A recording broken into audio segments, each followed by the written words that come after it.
Hello and welcome back to Galactic Reviews. I'm Payson and I'm joined with Andrew I'm if he had hair. Or muscular Zach. Which one would you prefer to be called? Why not We'll go with both? the Zach that can grow facial hair. There you go. We're reviewing the Kenobi show and comparing it to what we know about Kenobi, what we like about Star Wars, how we thought about it, all that kind of stuff. There is going to be spoilers for it going forward. However, it's a month-old show, so take it away, Jack. We both watched Kenobi a while ago. So, Jack, your thoughts? So, overall thoughts about the show. Character design was kind of shit. Can't lie, excuse the language. They did so well for Boba Fett, the Book of Boba Fett, and Cad Bane and all of them. The aliens look so good, and then they screwed it up on this. But moving past that point, I think overall story is all right to me. I can definitely tell this is more of a fan series, like things fans wanted to see because a lot of stuff I loved watching and kind of was hoping to show, such as kind of Vader's brutality, Obi-Wan's descent to hell and then back up, and just kind of the reiteration of can't think of his name. That's going to drive me insane. Who's the guy who played Anakin originally? Hayden Christensen. Yes, I'm glad he was able to come back and kind of give off a closure to that. And there is some continuity stuff in there, but overall, I did enjoy the show itself. So I was extremely happy with it. And like I said, it's not a perfect show, but I enjoyed it. I would have to give it roughly about a 7 out of 10 because to me, a lot of the makeup design and kind of the rough patching of the story, like this is how Luke didn't know it was a Sith coming after him when he was young because he was unconscious or whatever, or her lightsaber was never ignited when she was around. It was kind of, but Yeah, she got stabbed twice in the stomach. Still didn't die either of those times. exactly. But I mean, there was just those small issues, but other than that, I think overall, just I think the more the fan in me came out where I wanted to see more of this, more of that, compared to the other movies that were released. I think this just hit my happy spots more. Okay, I would disagree with that. I think this show pissed me off more. That's fair. I did not think it was a good show at all. And I thought it was more of a slap in the face to fans of Obi-Wan Kenobi, just through the way they treated Obi-Wan. Obi-Wan is supposed to be somewhat staying on Tatooine, looking over Luke as that was his job and what he was pertained to do on episode 3. And it's just like little stuff like where continuity sucks and stuff like that kind of bother me. Like Obi-Wan knew about Anakin being Darth Vader, so why is that a problem now? Why is that all of a sudden a revelation in episode 2 when of the series when he knew in episode 3 and saw Plagueis knight him as Darth Vader in that hologram scene? That's fair. And other scenes like that, and with him saying stuff like the boy needs to be trained, but him wanting to train him and not being able to use his force powers, I thought was weird. Just little stuff like that where it made no sense in the writing aspect. Stuff that where it looked like they were using the same set over and over and over again. I know of other people who actually did do in depth of like the suit is wrong. Like this is how badly people were like pissed off at the thing that they were like tearing it apart.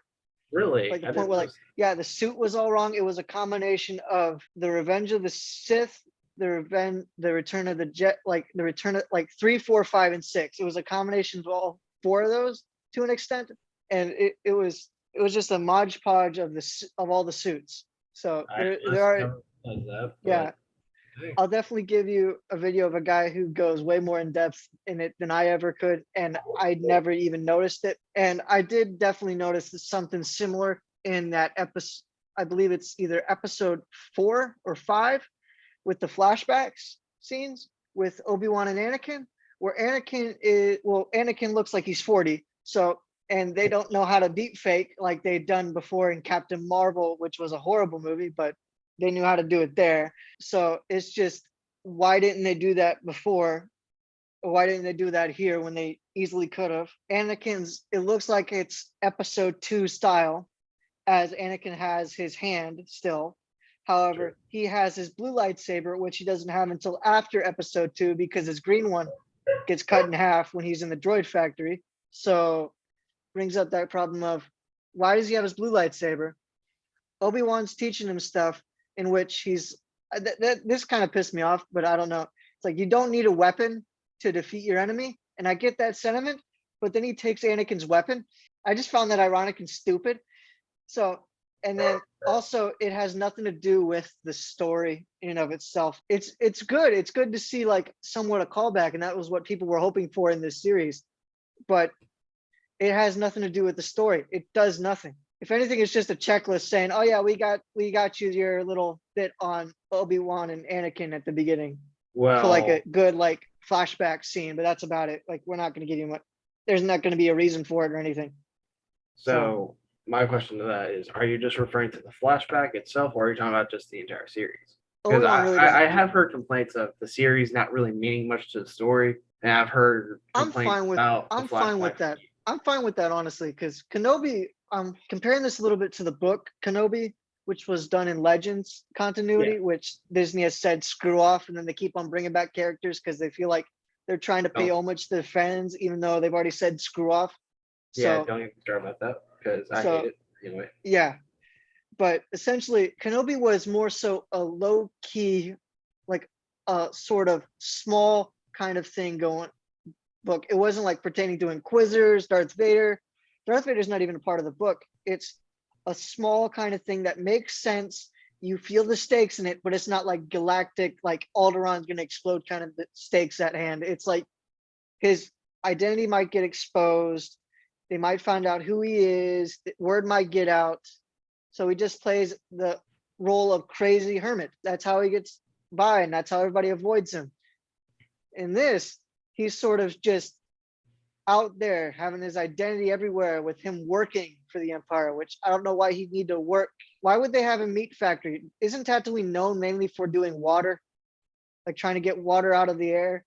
Yeah, Like, why would there be moisture farming? Why would there be like a meat packet plant times in which the CGI was kind of met at best? Continuity is a big problem in this thing. It is a very big problem from even just the little standpoints. It's a big problem to the point where it's even if you were to just try to enjoy it as a show, it's still got many different problems, and it's annoying because as somebody who's just like who loves the franchise, and I'm assuming you do too, but as someone who loves the franchise and loves the movies, it doesn't seem to connect with the movies at all of the prequels and the OG trilogy. So I mean, it's just some of that stuff just seems weirdly out of place and weirdly out of character. So I'm gonna give it a 2 out of 10. No, I got many different quarrels with this show. This show has a lot of problems, some of them being just small little minute things to being like the whole story in and of itself.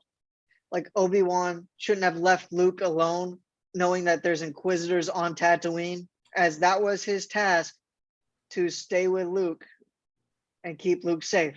Now, granted, you feel for Bail Organa messing up because he messed up. It was his job to protect the girl, as was said in 3. However, there's also the Jedi Ahsoka that's out there at the moment that we know he has ties to, and we know he has ties to in Rebels.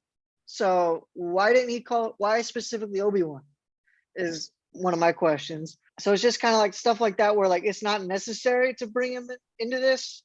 Him calling Obi-Wan on the holo disc thing. I forget what it's called. On the holo transmitter for no reason other than to just further Reva into going to find Luke, which makes no sense as to why she goes to find Luke anyway.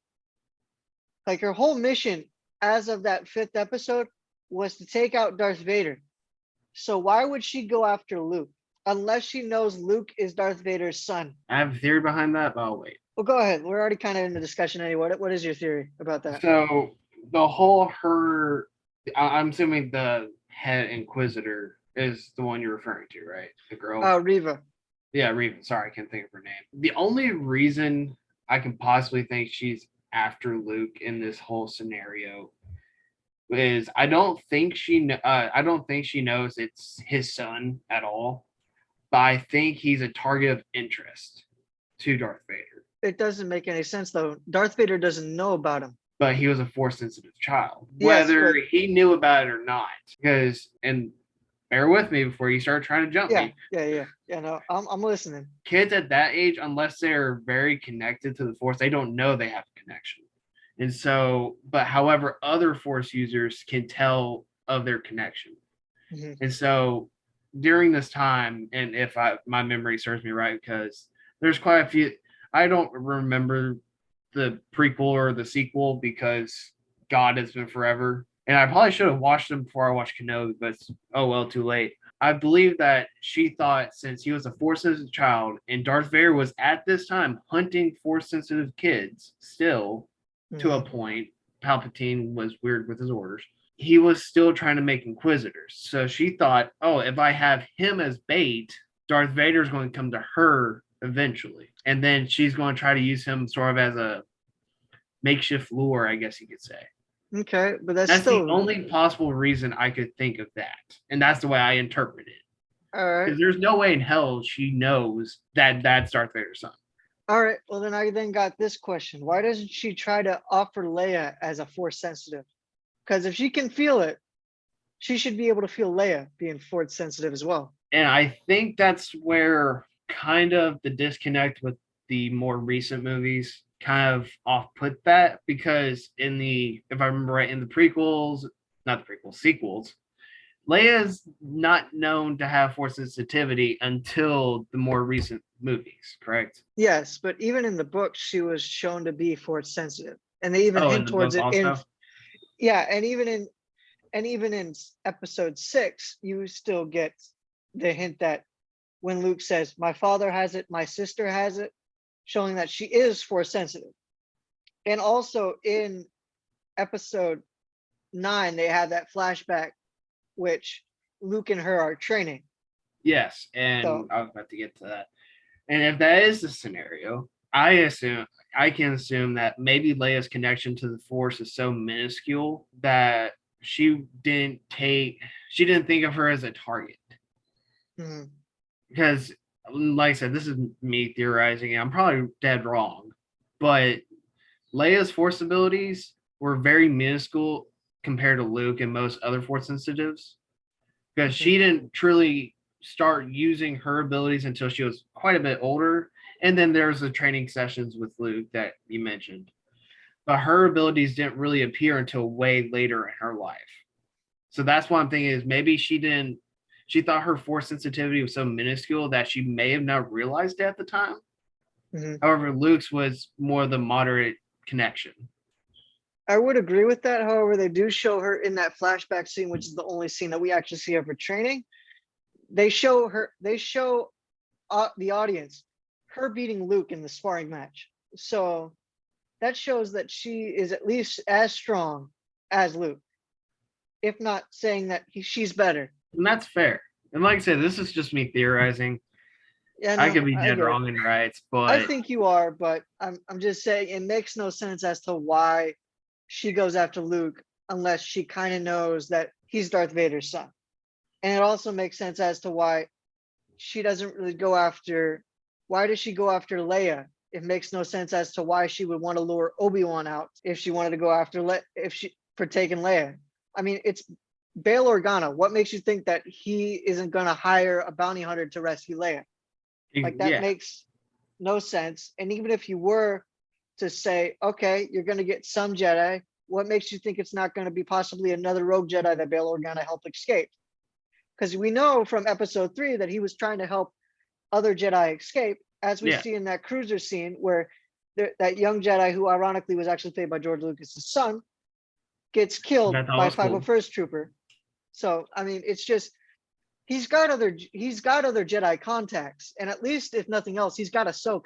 That's fair. So it's just it And feels like I like they're said, picking it. I had issues with continuity too. Yeah.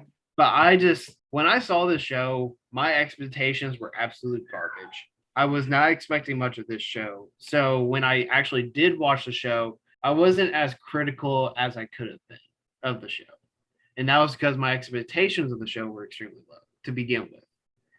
But then there was quite a few things in there I did really enjoy and liked. So I highlighted those more to myself than a good majority of the issues I probably should have taken care of. But to me, I was just happy to see this. at the end of the story as it was. And I kind of get that, but I was kind of the exact opposite. I was like, I have low expectations of this show, but I'm going to expect it like it's a Star Wars product made by a multi-billion-dollar company. And that's what I did. And so I was just like, okay, there's no excuse for any of this stuff. The only thing I can say to that is Disney, when they've taken it over. I know. God, I hope the Mickey Mouse man don't shoot me down from heaven.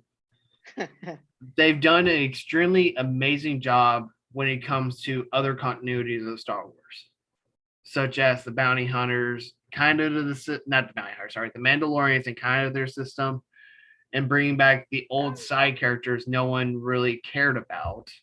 Or if they did care about it, they had such a minuscule presence in the movies that they want to give them more emphasis. They've done an extremely well job of that. But when it's come to the more actual Jedi roles and more of the main story, they kind of shit on it.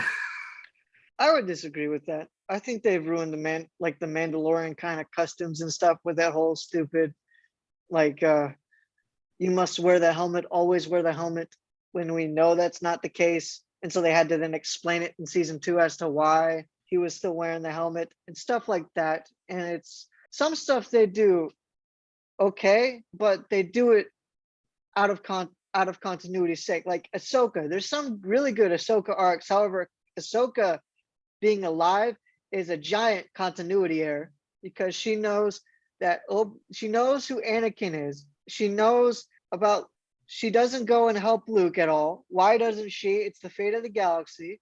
She's not involved in any of this stuff, but yet she's still alive and running around trying to fight the galaxy essentially without ever being in contact with any of these people. That just seems kind of out there and sounds kind of too far-fetched. And the only thing I could kind of rebuttal with that, and this is where my timeline started getting messy, so please correct me if I'm wrong. Okay. During the Mandalorian season, that was kind of placed towards the end of the Empire, correct? Yeah, that was I think it was like 5 years or 6 years after episode. I'm gonna go episode 6. Okay. So. And during that time, she's technically a part of the rebels. Yeah. During the Empire's time. Yeah. So my only idea of why she didn't go help Luke during all that time was because she was helping the rebels and Ezra. That's his name. She was helping trying to find Ezra during that entire time. I would rebuttal that by saying that you don't in the Star Wars Rebels show, you don't see her actually go and help Sabine try to go find Ezra until it's confirmed that they're after episode 6. Well, I mean, then that's kind of where Rebels ended, though. If they had continued it, that would have explained a lot of things. But I'm assuming just from the official ending that she went to go help Sabine find Ezra, and that's how she found out Admiral Thrawn is still fucking alive, kicking somewhere, and she's hunting him now in hopes of finding Ezra. Yeah.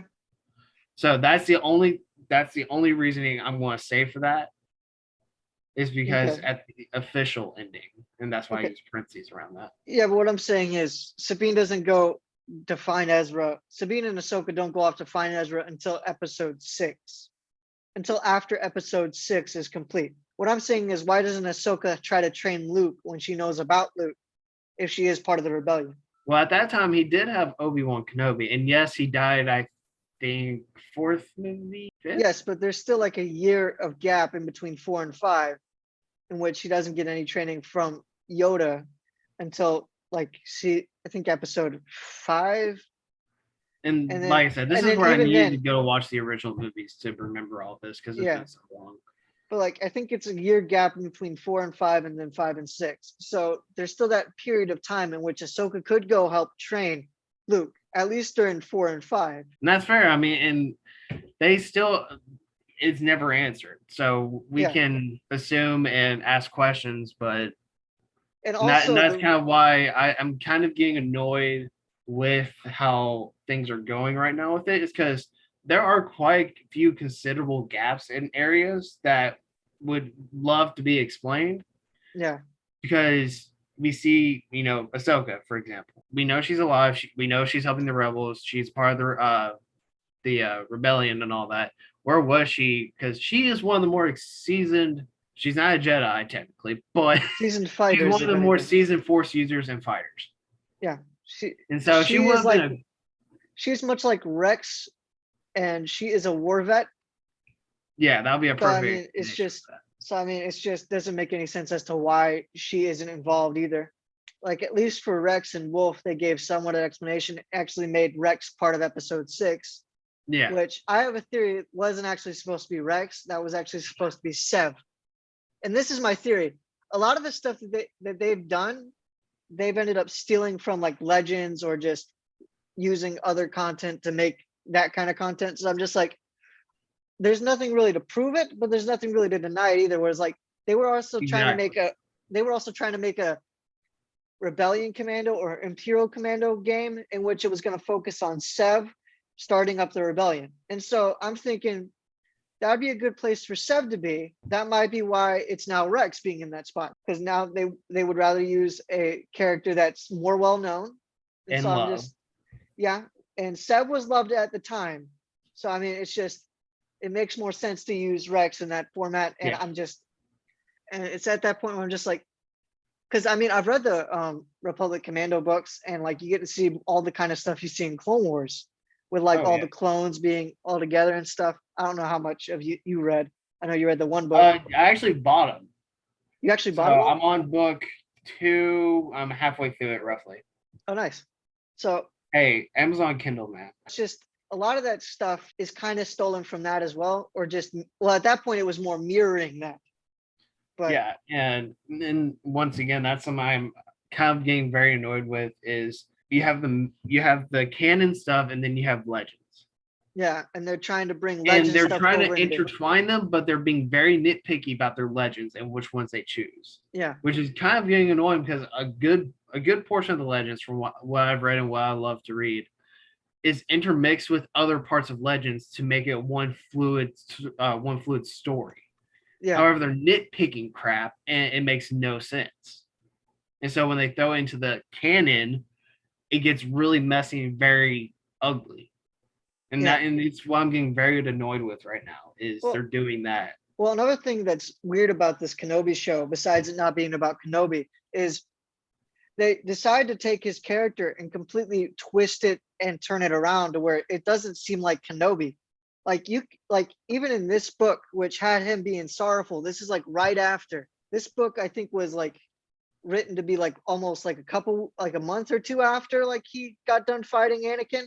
And you still see a sorrowful Kenobi, but he's still thinking the same way. He's still going through it's still Kenobi, but he is way more sorrowful because of everything he had to go through with Anakin and all that stuff. And now he's on a new mission to hopefully redeem himself and the galaxy for what he helped unleash, Yeah. essentially. And he doesn't completely lose hope. Whereas in this show, he completely loses hope to the point where why do you want to go train Luke? You don't even have hope anymore. So it's just like, what's the point? My point, I've never read that book, so I can't say anything for that book. Yeah, no, that's all good.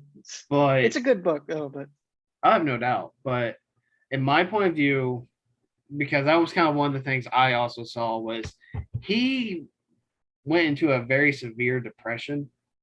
yeah. Well, I mean severe. And to me, it kind of makes sense. So why he's the way he is. Because yes, he had his fight with Anakin, and he did kind of unleash, a devil into the world, a galaxy technically. True. And you also have to think about it this way. Yes, he did that, but also his connection to the Force in every person he lost goes through the Force, and he feels them, disappearing on him. So imagine going from feeling the Force and feeling all the multitudes of people and the happiness that were within the Jedi Order just suddenly get extinguished. And right when after Order 66 happens and the whole temple gets taken over and stuff, a lot of people could say, oh, Obi-Wan should have been, distraught and destroyed by then. But the way I think about it is he's so hooked on adrenaline after that, like when that whole entire scenario is going, he doesn't have time to fully comprehend what the hell just happened. I'll agree with you on most of that. However, this is 10 years after that happened. Is this supposed to be 10 years? Yeah. It's 10 years after all that happened. So it's just that's a long stinking time for you to keep moping and sobbing for being a Jedi general and being somebody who has to man up essentially. So some of this stuff doesn't seem like, it just seems like a different character altogether, like not even the same, just different character. Just in the only similarity is like name, and that's it. Well, So- I mean, and you're right. I completely forgot. Luke and Leia are around 10 years old this time, so that idea kind of gets slightly tossed aside, but I don't think it gets fully tossed aside. Well, because granted, I don't think it ever would. yeah, I think it still haunts him in episode 4 to an extent, and which I you also kind of think see at in this episode 4 point- that it still haunts him. So Yeah. it's just, And at this point, the way I kind of think about this is, yes, this is 10 years after, and I would expect him to act the way he did. But the way I also think about it is, he may have been hoping for something to happen during that entire time. Like there was some kind of gathering of the leftover Jedi, or some kind of, how should I say this? I won't say hope, but almost kind of like a prayer that some of the Jedi would form small groups at that time and kind of get some resemblance back. But he's basically trapped in a desert by his own will, of course, watching Luke and not seeing anything happen, and watching this empire that you kind of created unwillingly and willingly just expand across the entire galaxy. I kind of would be, all shit's gone. Yeah, but on that extent, was one guy. Yeah, true. But on that extent, it's also been 10. Like, I hate bringing this up, but it's been 10 years. This guy's a Jedi general. He knows how to at least take things in stride. He knows how to take things and how to deal with things. He's not gonna, like, there's a time for him to get emotional. And granted, he could have gotten emotional at some point, but that would have happened like 10 years ago, like when he first came to Tatooine. Now is not the time for you still to be moping. Now's the time when you got to start thinking, okay, how am I actually going to be able to train Luke? Training yourself in order to be able, training with Qui-Gon Jinn. You got, like, there's all that kind of stuff that you got to start doing. And that whole thing about Qui-Gon Jinn saying, I'm here, I've been here the whole time. That's the stupidest reason to say we didn't want to hire Liam Neeson to be in the whole thing. So, but where you call it stupid, I call it kind of makes sense.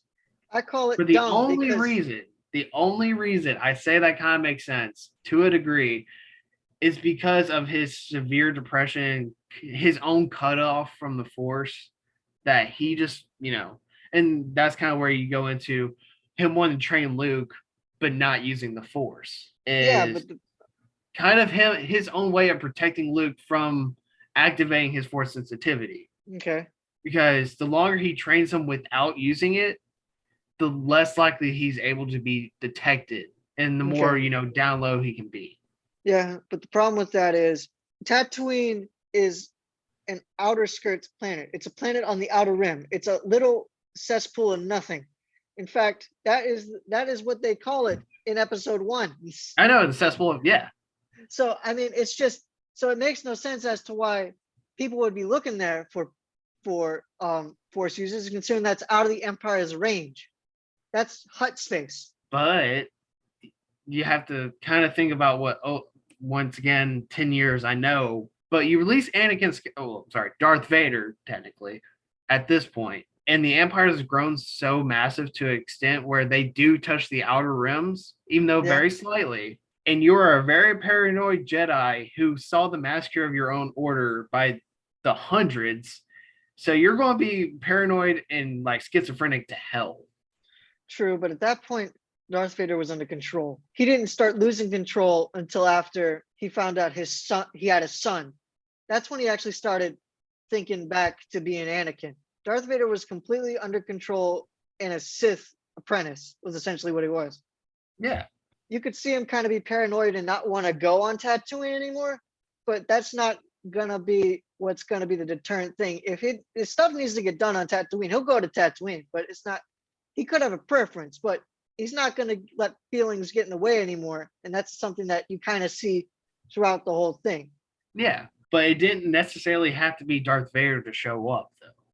True. Because at that time, Darth Vader had, I want to say, quite a few Inquisitors at that time, they could go, because that's what the Inquisitors were for, was to go hunt Force-sensitive kids.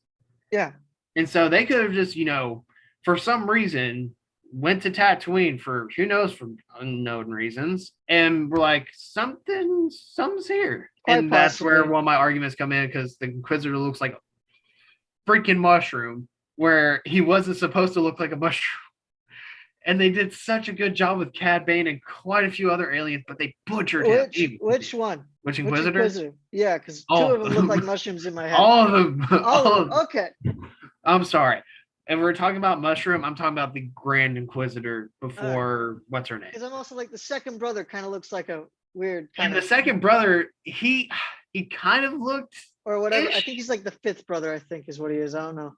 I think he's the fifth, because the second one was the one with the face covering in Rebels. Yeah, no, in the Fallen Order game. There was no male Inquisitor in the Rebels. Yeah, no, it's the female. It's female. I was mixing up the names, not second sister. Oh, yeah, second sister. I'm thinking about the third brother. Sorry.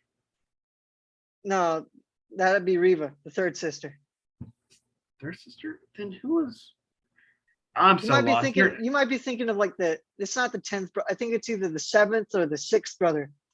It may be the 6th, because I remember in Rebels there was the green one, which I'm pretty sure is the 7th brother. The green one. Yeah, the green one. I'm pretty sure he's 7th.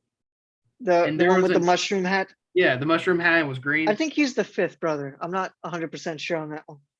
Anyway, one of the that brother, he kind of looked okay. They could have done just a few makeup things just to make him have that stronger jawline as he did in Rebels and stuff. Yeah. But they butchered the Grand Inquisitor. I'm sorry. They butchered a lot of characters in this thing. The writing was horrible. The acting wasn't that good. I'm talking about character wise. I mean, yeah, character wise, like the story wasn't that good either. The dialogue was horrible for these characters. The story was horrible for these characters. Everything was horrible for these characters. None of these characters really acted like these characters. The funniest thing is one of the scenes. What? I've released the pacing. No, the dumbest scene ever is when Obi-Wan takes out like 5 different stormtroopers and has to get there's a gate, right? And instead of going around the gate where there's a clear opening on the side where he can go around it, no, he has to then shoot the gate controls so that way he can get through the laser gate. When it's very clear he can go around the stupid thing. And then all of a sudden he's got 3 different stormtroopers that are all of a sudden up on him when he just took out 5 of them. And now he decides to put his hands up so that way the female Imperial agent can reveal herself. It's the dumbest show ever. His GPS didn't show him that route. His GPS had error. My force sensitivity tells me I'm going the wrong way. You know? Anyway, sorry, Jesus. Anyway, I'm sorry, but my goodness, this show is so dumb and so offensive to anybody with a brain. Okay, like I'm sorry, but you'll agree with me once you stop and think about it. Like I know you enjoyed the show, but once you stop, no, I do agree. I do agree. It's just more so and funny. more, the more you're gonna hate it. Honestly, there's probably there is a lot of reasons why I should hate this, and you pointed out quite a few. I still like it. And that's completely fine. You're allowed to your opinion, no matter how much I disagree with it. You're allowed to your own opinion. All I can do is rationalize my opinion, make it kind of see where I'm coming from, and then maybe deter you from your opinion a little bit, or you convince me of your opinion. Either way, it's a reluctant conversation. Nobody cares. Nobody gets hurt, except Reva for getting stabbed in the stomach twice. I don't know. Stabbed in the stomach twice and living. Here's my theory to that. Here's why she didn't die. The lightsaber cauterized her wound, so there's no way for the organs and whatnot to fall out. True. But also she's got a hole in the stomach. So part of the stomach this is Star working. Wars, man. So, they recreated a guy who lost his leg. What body parts did he lose? I'm pretty sure he lost a leg, an arm, and quite a few other things. His voice, Yeah, but that They wasn't a revived a vital guy who was organ. basically should have been dead. You're talking about Anakin, right? Yeah. Yeah, but those were burn marks and limbs. He did lose a few organs because I think there's an actual autopsy report that was given, not in the movies or anything, but if you look it up, it's supposed to be canon of what all Anakin lost during that. True, but that's also I'm pretty sure he did lose a few organs. Okay, but that would just be due to burn wounds, if I'm not mistaken. Because I think what he did lose definitely was his voice box. I think, and especially since that is closer to the skin, and it's not, especially when you're on a freaking volcano, that's gonna, hurt that a little bit more. It's just they keep on pulling Legends material out, like the whole Kenobi kind of deal about him having a thing on Tatooine. That's a Legends kind of deal. It's very similar. Now they decided to go, let's see how galactic we can get this through. But I mean, it's a very Legends kind of esque story, to the point where they even named it Obi-Wan Kenobi, the same name that they had like kind of for the book anyway. So it's just like they're kind of making that exact comparison almost legitly for fans. And like I said, I see a lot of your points. I really do. But it's just my expectations and what I thoroughly enjoyed more kind of, to me, outweighed more of the issues that did come along with it. The sixth episode is so funny because they decide that they can't have TIE fighters come out of an Imperial Star Cruiser to go off on one direction while they go off in another, or have Darth Vader go in his shuttle to go after the escape pod that apparently has a hyperdrive while they're fixing their own hyperdrive. Like I said, there is a lot of issues. There's just more things in there that the smaller things that I enjoyed outweighed what I disagreed with. And there's a lot of things that you brought up I didn't even know about or think about. But to me, there's just still those few things that I can't, say I hate or anything. And to me, like I said, my expectations of the show were completely different. Owen wants to leave the house. Beru says, no, we're going to stay here. And he just accepts it. So, okay, that's a husband and wife thing. And that's something that if your wife says something, you're shit out of luck. No, that's something. If your wife says something that's irrational, doesn't make any sense, then you just leave. I'm sorry. That's not a rational thing. The guy has seen a Sith, and he's seen Anakin somewhat in action.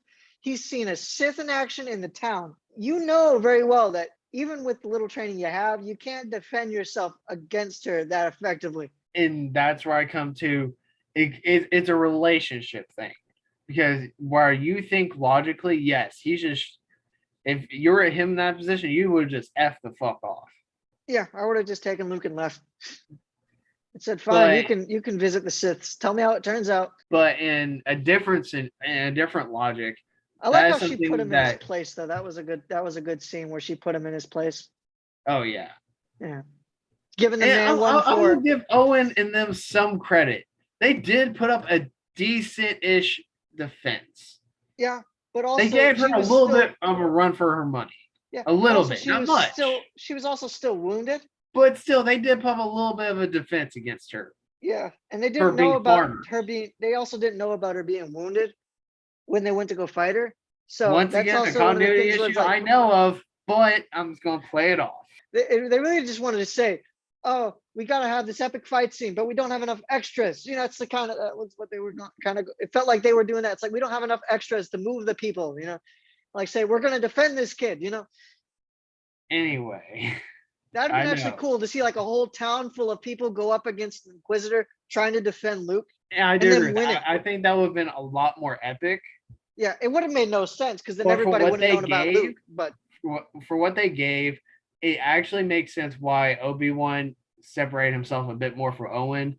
Because to me, that little fight scene, even though, yes, he got his ass whooped, it did show Owen did have some competence to himself. Yeah. To defend himself. And yes, he's against an injured Imperial Inquisitor. Think about it if it was stormtroopers, though. That would have been a decent little defense against them. Well, I mean, also, the whole reason why, at least in the books, was Owen wanted Obi-Wan to kind of stay away from the kid was he didn't want him wanting to go the same route as Anakin. So he was just, don't bring the Force user stuff in. But he did combat Obi-Wan with logical thinking, saying, if we need you, one, we'll call you. Two, you would know no matter how far away you are. And then it's like, so he was just like, and it also kind of looks a little bit freaky when you're a grown man looking at over a kid. And that explains why Obi-Wan kind of separated himself. Even though I think it was like a whole lot of distance. Yeah, more Epstein's planet. Yeah. But it kind of makes sense why Obi-Wan was so separated from Luke during all those years. Yeah, I still think the meat packing plant is dumb. It's like in the middle of the desert, you have a giant carcass of meat that you're just cutting stuff from, apparently. I don't know Tatooine's animal lore, so I can't say anything to that. I mean, yeah, but I do understand decay, and I know that after, like, how long has he had that job? Because I mean, that animal is going to decay relatively well, especially in a 2-sun environment kind of atmosphere that you got going on here, in which it may turn it into jerky. Hey, they might, but considering that they bring it out in the slabs of meat and it all looks tender. I'm saying that maybe how they avoid decay is they're letting it slowly roast into jerky. True, but I mean, Obi-Wan keeps on bringing out slabs of meat. I'm just throwing shit out there. I know you're just trying to be funny, and I'm just like, no, this is getting serious. I know you're like, no fun allowed. No, I'm not having fun anymore. I'm not having fun anymore. Fun. The one last thing I'll say. The one last thing I'll say is I thoroughly enjoyed the final fight. For the simple fact, yes, between Obi-Wan and Darth Vader. For the simple fact of it actually felt like they gave life to a lightsaber battle again. Let me finish before you say and then you throw a bunch of crap at me. With the usage of the Force in between the fight. Yeah. Because in all the previous, even the prequels, when they were fighting, the most they did with the Force is maybe push, pull, electrocute. I mean, anyway, but I mean, Count Dooku did like throw stuff, and then Darth Vader did throw things at Luke using the Force. What I mean by the Force is they're using more of the Force fluently. Like Darth Vader using rocks to low blow Obi-Wan while he was trying to recover his stance and stuff. Burying Obi-Wan by causing an earth rift and then dropping shit on him. Yeah, I get that. But also where they were doing it, they were on a molten planet. Is like the biggest one ever. It was just like Anakin and Obi-Wan. And they were doing Force acrobatic, all kinds of Force acrobatic stuff in that fight. And it was phenomenal. So, and that's completely fair. And I think that's the only fight that actually represented the power of the Force. I think in a 1-to-1 fight. I would disagree to some extent. I get what you're saying, and to some extent I would agree with you, but I would also kind of disagree to the point where Obi-Wan like grabs a whole bunch of rocks and it looks like he throws them all back at Darth Vader. And Darth Vader just gets one rock after one rock after, like, it's not all at once. It's like one rock after one rock with the horrible CGI they have on that episode. Well, I mean, actually, and this is going by the official online game, the KOTR. Yeah. Knights of the Old Republic game. That is an actual ability that, yes, you would think they would just, all at once. Uh-huh. And I don't know if this is correct, and someone in the comments can probably rip me to shreds, or I'll probably, I may download it again just for fun.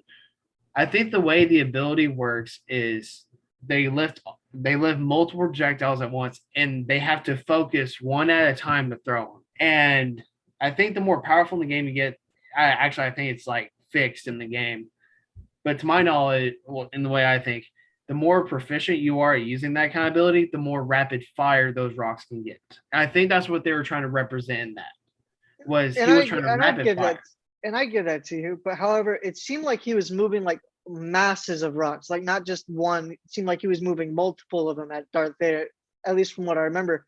And I just thought that was funny and stupid. The fact that Darth Vader was getting one after the other and not like a whole bunch of them at the same time.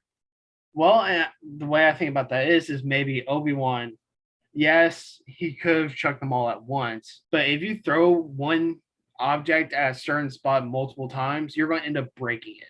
And I think that's what he was trying to do. He was trying to break his guard that entire time because I mean, yeah. Anakin has been proven to be the better fighter between him and Obi-Wan. Where Anakin, you just wipe the fucking floor with him if you wanted to. Yeah. So I think that's what Obi-Wan's advantage was trying to do, was he was trying to wear him down a lot faster than he was wearing him down. Yeah, but what I'm saying was he was throwing multiple at the same time is what I was saying. Oh, like multiple rocks going at once, but it's only hitting them one at a time. Yeah, like one at a time, and it was just like, okay, that's kind of weird. I didn't really notice that.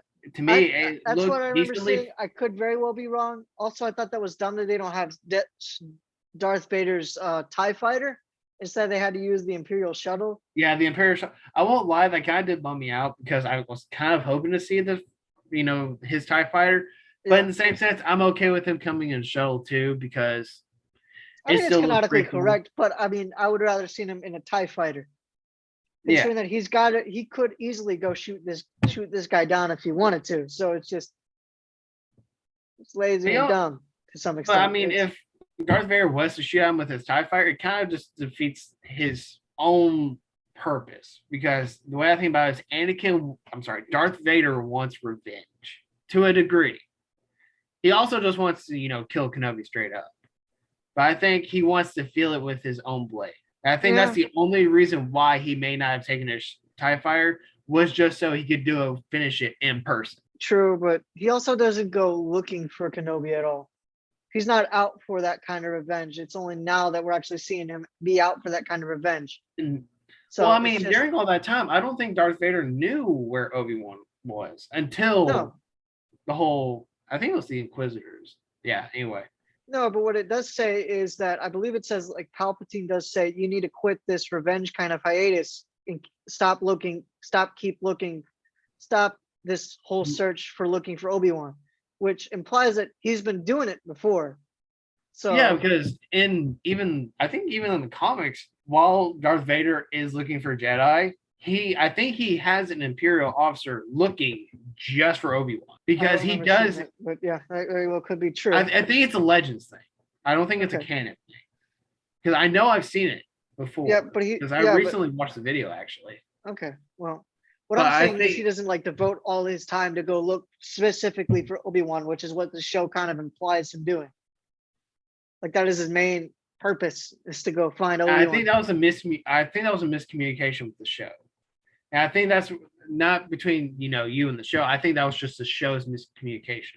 Yeah. Or if they intended to say that, they're wrong. I agree with that.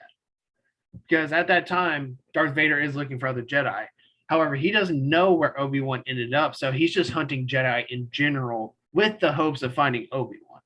And if anything else, he could have just died or moved on and not ever taken up the robes again. He doesn't know. So he's exactly. Not out so there that's looking. Why that's where he's just like, if I happen to find one, I'm gonna kill him, but I'm not out looking for him. Like, I'm not outright looking for him. Maybe at the beginning he was kind of looking for him because it was easier to spot them. But now that it's been like 10 years, he's just like, if I happen to come across a Force sensitive, chop, I'm done, and then I leave. And that is in that Legends video. That's how he ended up going. Yeah, and that's because he was looking for high-ranking Jedi because he knew they were more of a threat than some Padawans. Yeah. So he was out hunting them first, but then he got to the point where he's just finally got to the point where it's I'm gonna hunt all Jedi. Hell, he found a Jedi who retired and became a priest in some faraway place. He didn't even know he was there. I know who that is. And he was like, "Oh, I know who you are." Yep, I know who that is. That's not Legends. That's canon. Is that canon? Yeah, I believe it's Eth Koth. That name sounds familiar. I think that may be him.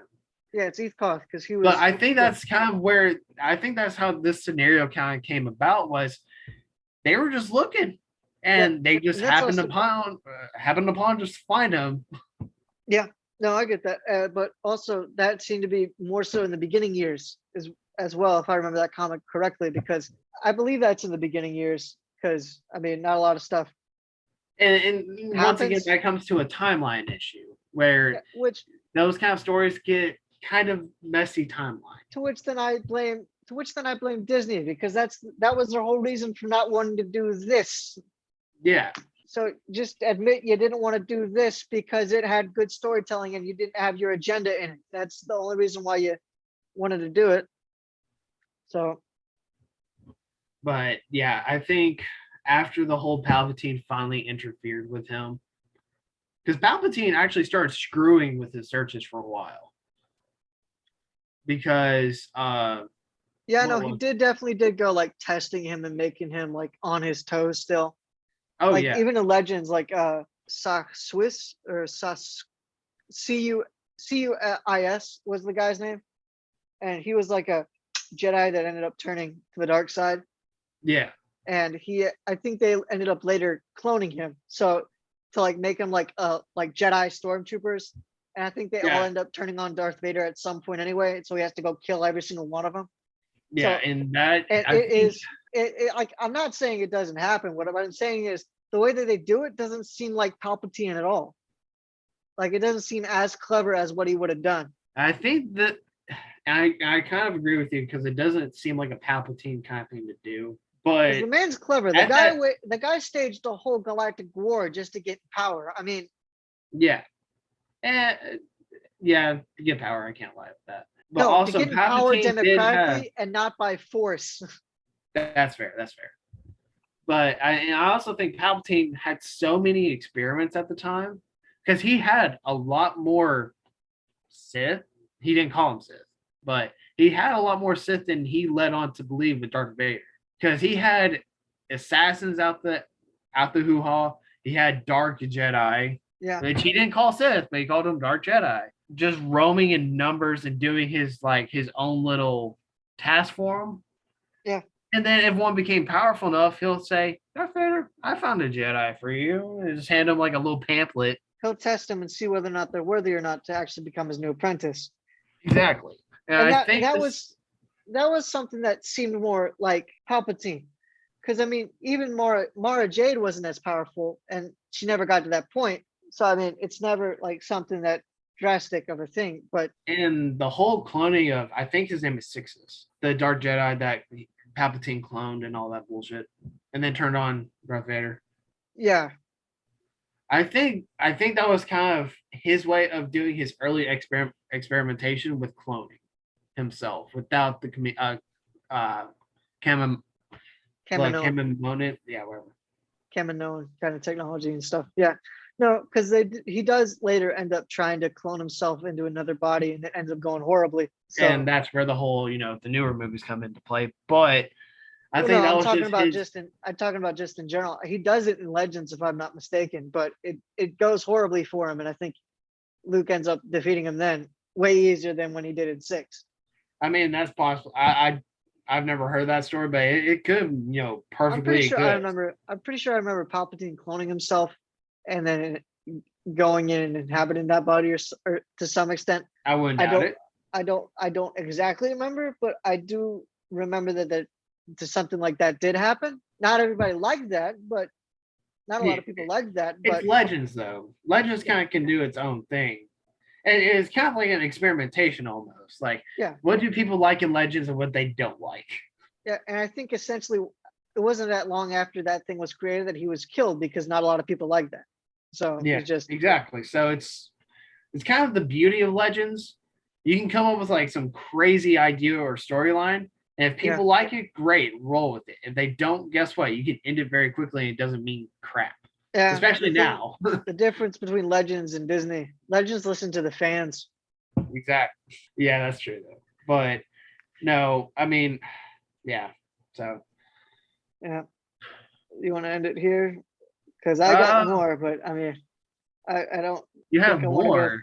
I mean, I could keep going on and on and on about all the problems I have with this show, but so Yeah, I I mean, think that'll be the end of this because I mean there's not much more of the show that I care to remember or say.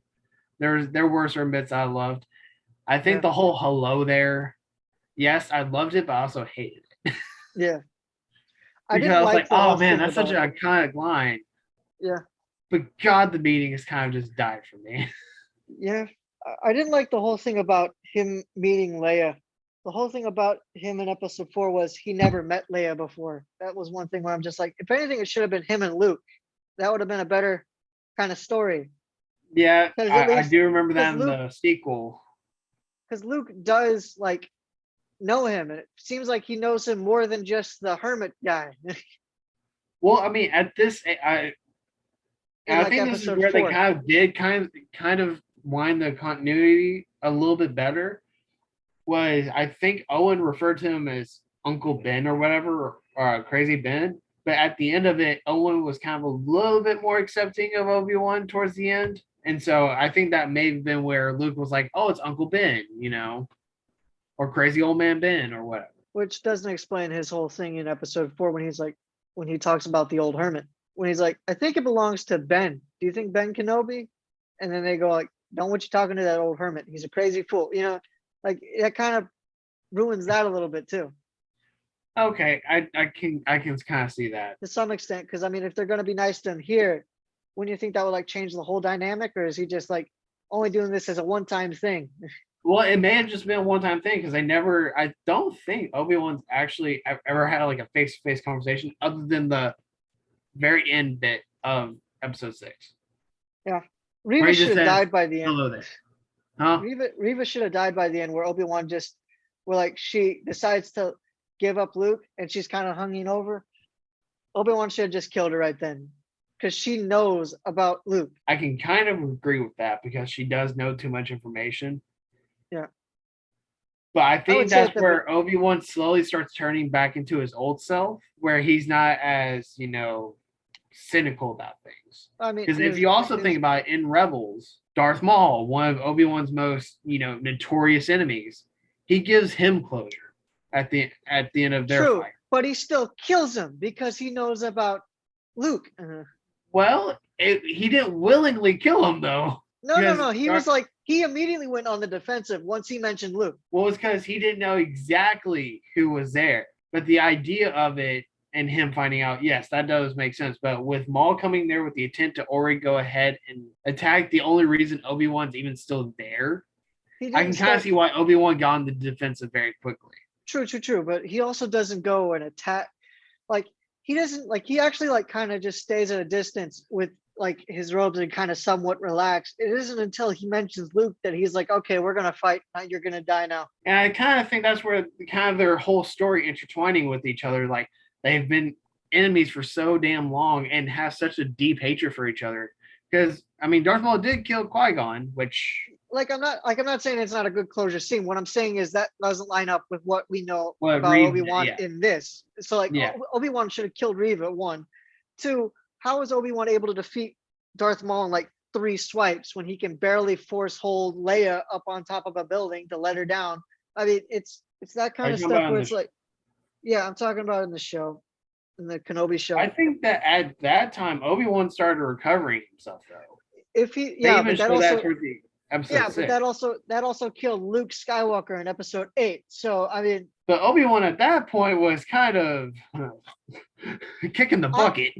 I'm just saying that's what killed Luke in episode 8 for no reason. Supposedly that's what killed Luke because he decided to opium on the Force and then after not using it forever and then died. Obi-Wan kind of did the exact same thing when fighting Darth Vader. And even though he could have easily killed him, and that way Alderaan wouldn't have happened, but now Alderaan is completely on his hands now. It's just so stupid. The only reason I don't think Obi-Wan actually killed Darth Vader at that point, well, because they need 4, 5, and 6. Because they need 4, 5, and 6 to happen. Otherwise, it doesn't make any sense. No, I don't even think that. I think the only reason he didn't kill Darth Vader was just because for his own closure. Because he never knew what happened to Anakin at that point. And then when he did. I'm pretty sure he didn't. No, he did. He knew Anakin was Darth Vader. Not in the show, but in the movies, he does know. Yeah, in the movies, yeah, that makes more sense. I'm talking about in the show. Oh, in the show, no, that breaks continuity like entirely. Okay, now I'm lost. Okay, so in the movies, he knows that Anakin is Darth Vader. Yeah, I know that. So in the show, that doesn't make any sense. That he knows who Darth Vader is, or he doesn't know that he doesn't know until Reva tells him in episode 2. But that does make sense because he left Anakin to die. All he knows is this is a new Darth Lord that is Palpatine's Padawan or apprentice. Sorry, at this point, he thinks Anakin's probably dead. But then Reva tells him, "Oh no, Anakin is Darth Vader." But he already knew Anakin was Darth Vader. He already knows that Anakin as Darth Vader. He knows that Darth Vader is his Sith name now. In Yeah, the they do. movie, In the when he's movie, older, yeah. no, not in the 4. In 3, he knows because Palpatine knights him on the holocron, or like when on the hollow image when they're going through the archive footage. Rise, Lord Vader. It can't be. It can't be. You have done well, my new apprentice. Now, Lord Vader, go and bring peace to the Empire. I can't watch anymore. Yeah, I guess that kind of makes sense. It doesn't make sense. So I'm definitely gonna go back and rewatch 1, 2, 3, 4, 5, and Yeah, 6 I and probably make will sure too that at this point, just to make sure the points we brought up are correct. I don't care. I don't remember that scene where he sees Palpatine knight him. I'm pretty sure I remember seeing it in the Lego thing. So I'm just like, it happened in Lego. It happened in real life, That's fair. Lego usually tries If to it stay happened pretty in- true to the movies. Yeah, it happened in the Lego I don't game. remember So that scene at all. I remember it happened in the Lego game. I believe I kind of semi remember it in the movie. So I'm probably gonna have to go rewatch it. But he does know about Anakin being Lord Vader or Darth Vader, whatever. Yeah, I just don't know about that. I just don't remember that scene. If that scene does exist, And you could maybe make that. then You could maybe make that kind of thing in like maybe like the first week. He doesn't know because they're not going to get that much news on the Outer Rim. However, he would know later on, regardless. Like especially 10 years down the line, he would know because it's still Darth Vader, same name, just in a metal kind of looking suit. Probably got metal limbs because let's be honest. and once again, it's one of those things I don't fully remember. And if, like I said, if that scene does exist where he sees him knighted, and if he doesn't make that connection in the show, that is kind of a more bigger continuity issue. And this is me being ignorant. Jedi during Obi-Wan's time don't know jack shit about Sith. They really don't. If you think about it, they don't know absolute garbage. Yeah, but they do know enough. Only the High Council, and the High Council were kind of a bunch of dumbasses. No offense to Yoda and all. But he's on the High Council. True. That's very true. But once again, he is a dumbass, like I said. But he also knows about Count Dooku, Darth Tyrannus. He knows that is his Sith name. And that's very true. And that's the only reason I may argue that. But that's even a stretch for me trying to argue that. Is if that scene does exist where he sees, Palpatine knighting him to be Lord Vader or whatever, that is a very big continuity. But honestly, I don't remember that scene. If that scene exists, that is a big continuity issue. If it doesn't, it kind of makes more sense why he wouldn't know. If it doesn't, it kind of makes sense, but also you would kind of know about the Darth thing anyway. Well, I mean, if he left Anakin to die, which I'm pretty sure he thought he was dead, and Darth Vader, to some extent, yes, but he could also feel him in the Force still, because you made that argument about him feeling Jedi go away as well, and he had a brother bond with Anakin, probably the strongest bond one of the strongest bonds he could have had in the Force. True. So he would have been able to know that he's still. But in those 10 years, even in the show, and I think in some small clips of other, like not canon or whatever, but other small bits, his connection to the Force is severely damaged during all that time. For who? So he may have not honestly known, because if Anakin, you talking about? No, not Anakin. I'm talking about Obi-Wan. Obi-Wan was strong enough in the Force to defeat Darth Maul, who was an Advent Sith, still trying to actually, like, he was an older guy. Don't get me wrong, but he was strong enough to take down 3 like. That episode, though, is way after the whole Obi-Wan show itself, though, is my thing. To some extent, I'd agree with that. However, to some extent, I would agree with that. However, the whole goal for Obi-Wan being there on Tatooine is to guard Luke. So it makes no sense as to why he would not be training. It's one of those things. I think this severe depression, and this comes into a whole mental instability kind of argument. To some extent, I'd agree with you on the mental depression to some extent, and I'd say, okay, maybe at least a month. I'd give him a month at least. But Obi-Wan's a general that lost friends in the war, which he somewhat considered as family. I don't think this would have bothered him, but he would have gotten over it within like a month at least. And then to that argument, man, it feels like we're in a debate class. Anyway, Well, yeah. have you played the video game The Fallen Order? What? Have you played the video game The Fallen Order? Star Wars The Fallen Order. I have not, but I've seen all the cutscenes for it. Okay, that's fair. I don't. And yes, I'm I talking don't about feel a like it's fair. Padawan during this time. Yeah. The Padawan had such a mental shock and such, he was so mentally shocked. His connection to the Force is almost completely severed. And the only time he even has a sliver of that connection back is when he sees his best friend about to die. And then he uses his, Force slow ability, yada. So I think that's kind of the situation with Obi-Wan. He has such a mental shock still. And yes, he is a general. And yes, he's seen all kinds of manner of close relatives and people dying and whatnot. I would have thought he would have had the mental shock when he was found out Anakin turned into the Sith, not when he killed Anakin. That seems more of like, I've accepted that one of us is not going to walk away. And once again, I think that's just a mental situation where I'm nowhere near qualified or whatnot to say, but I think that's just a mental situation that people just react differently to certain things. Yeah. And yes, Obi-Wan is a seasoned general and all that, but losing his brother and all that, I think that was, and yes, when he did that to Anakin, I would think his, connection to the Force completely gone, evaporated.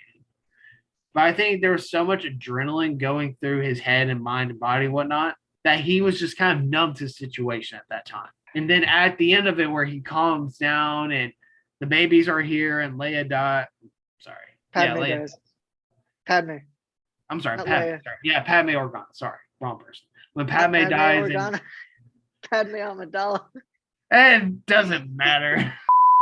Anyway, I think just after everything finally settled down for Obi-Wan, and after he takes Luke to Tatooine and watches him while Belle watches Leia, I think finally just the mental shock of everything and how much is actually gone.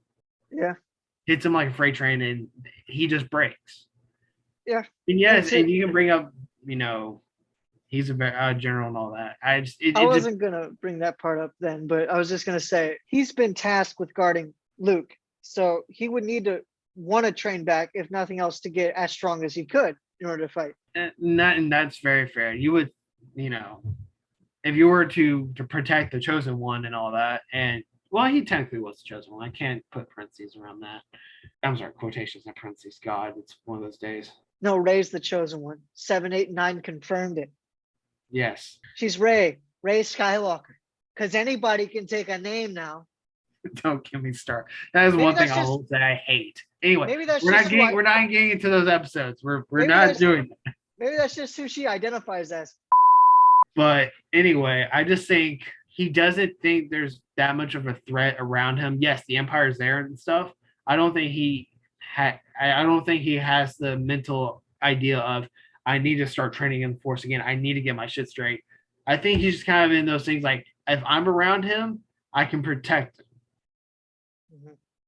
And he doesn't really, fully think that through. That doesn't make any sense. And like I said, I'm just throwing shit out there. I know. I'm just saying it doesn't make sense with him having all the experience that he has and all that stuff. It just that you got to factor that in to the point where. And I do agree with that. You do have to factor that in, but it's just sometimes the way the mind works isn't the way you think it would. Yeah, true. Thank you for watching this episode of Galactic Reviews. Watch us next time. Want to do this again with a show? Leave a comment down below as to what show you want to see us do this again for. And see you next time on Galactic Reviews. Rey Palpatine is the weirdest kind of